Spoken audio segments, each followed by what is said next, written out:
My pace in the middle of the race was quite good, so I can't complain. First weekend on the bike, I felt better every time I got on it. Perbedaan mencolok antara Honda Eropa dan Honda Racing Asia semakin disorot publik balap internasional.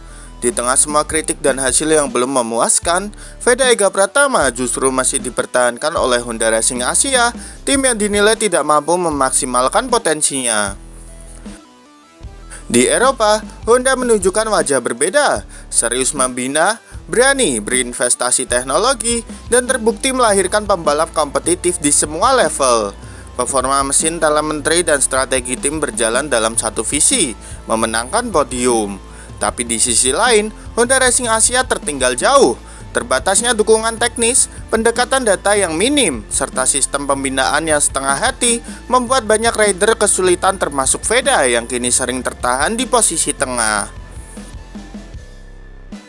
Veda yang sebelumnya digadang-gadang sebagai bintang masa depan Indonesia, kini justru terjebak dalam satu tim yang tak mampu mengimbangi gaya balap dan potensinya. Bahkan untuk menembus 5 besar saja, ia harus bekerja ekstra keras, seringkali tanpa hasil maksimal. Pertanyaannya sederhana, apa untungnya mempertahankan pembalap muda jika tidak dibekali alat untuk menang? Sementara pembalap lain seperti Uriarte dan Fernandez terus berkembang di bawah naungan pabrikan besar yang siap total mendukung.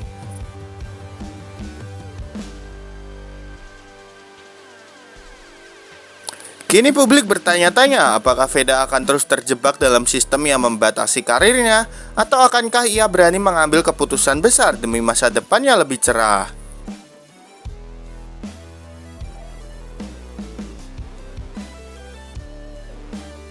Honda boleh ngotot mempertahankan Veda, tapi selama tak ada perubahan nyata, talenta emas ini hanya akan jadi korban dari ambisi tanpa arah.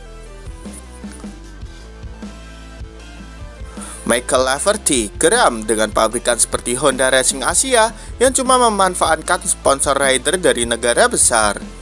Michael Laverty, mantan pembalap MotoGP sekaligus pendiri tim junior, melontarkan kritik keras terhadap pabrikan besar, khususnya Honda Racing Asia. Dalam pernyataan mengejutkan, Laverty menyebut Honda lebih sibuk mencari rider dari negara besar demi sponsor, ketimbang membangun motor yang layak balap. Apa gunanya membawa rider bertalenta dari Indonesia, Thailand, atau Jepang kalau motornya sama seperti 5 tahun lalu?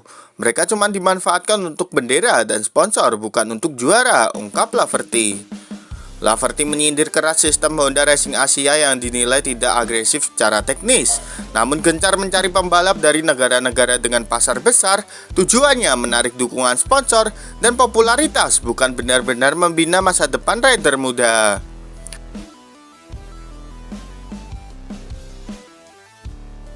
Hasilnya, mesin yang itu-itu saja, karakter motor yang tak pernah diperbarui, dan pembalap muda yang dipaksa bertarung dengan peralatan usang di grid paling kompetitif di dunia.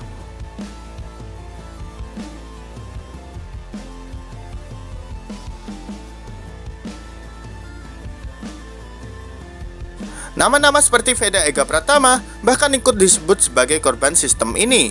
Rider bertalenta namun terjebak dalam program yang hanya menjanjikan exposure tanpa dukungan teknis nyata.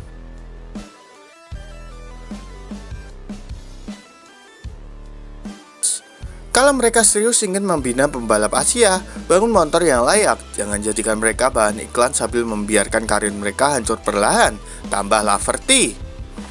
Ironisnya, di balik kemunduran teknis ini, logo sponsor besar tetap terpampang di motor, seolah semua baik-baik saja. Padahal di lintasan, rider muda seperti Veda harus menanggung beban tekanan tanpa dukungan nyata dari pabrikan.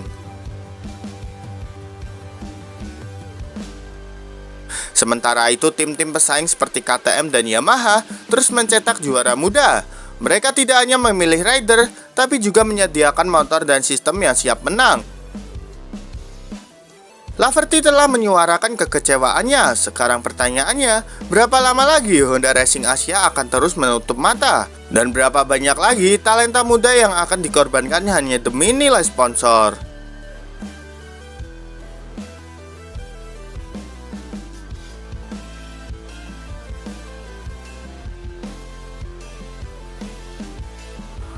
Bukti ketika di KTM persaingan dengan Uriarte selalu sengit. Kembali ke Honda seperti kacung Uriarte. Saat bersama KTM di Red Bull Rookie Cup, Veda Ega Pratama dan Brian Uriarte adalah dua nama yang selalu saling menempel ketat. Persaingan mereka jadi sajian utama, dua gladiator muda yang seimbang, saling tukar posisi, bahkan sama-sama langganan podium. Dalam berbagai race, Veda menunjukkan bahwa ia bukan hanya sekedar penantang, tapi setara dan bahkan unggul dalam beberapa momen kunci. Di atas motor KTM, agresivitasnya dan kontrol Veda keluar dengan sempurna.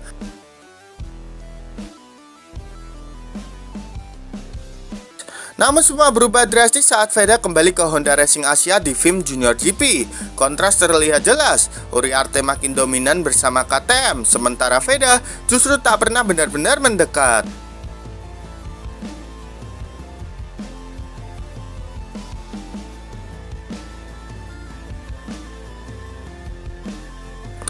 Bahkan di race kemarin menjadi bukti bahwa Veda terlihat seperti kacung di belakang Uriarte.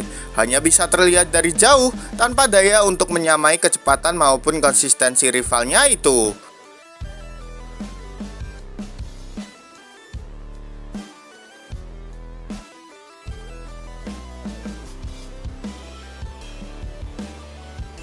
Kita pernah lihat Veda saling salib dengan Uriarte. Sekarang, bahkan untuk mendekat pun sulit.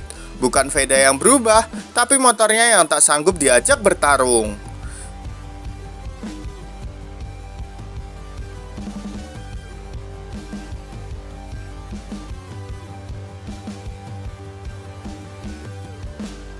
Situasi ini membuat banyak penggemar bertanya, apakah Veda telah kembali ke tim yang salah? Dari lawan yang seimbang, kini hanya jadi pelengkap. Bahkan bisa dibilang seperti rekan uji coba tak resmi bagi Uriarte.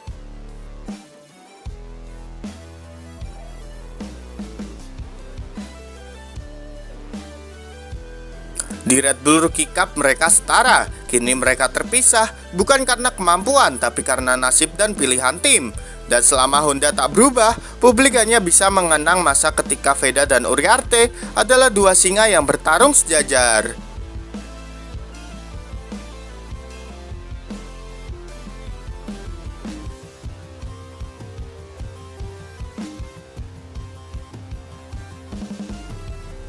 Jadi menurut kalian, apakah Veda benar-benar harus keluar dari Honda, gengs? Yuk berikan pendapat kalian di kolom komentar.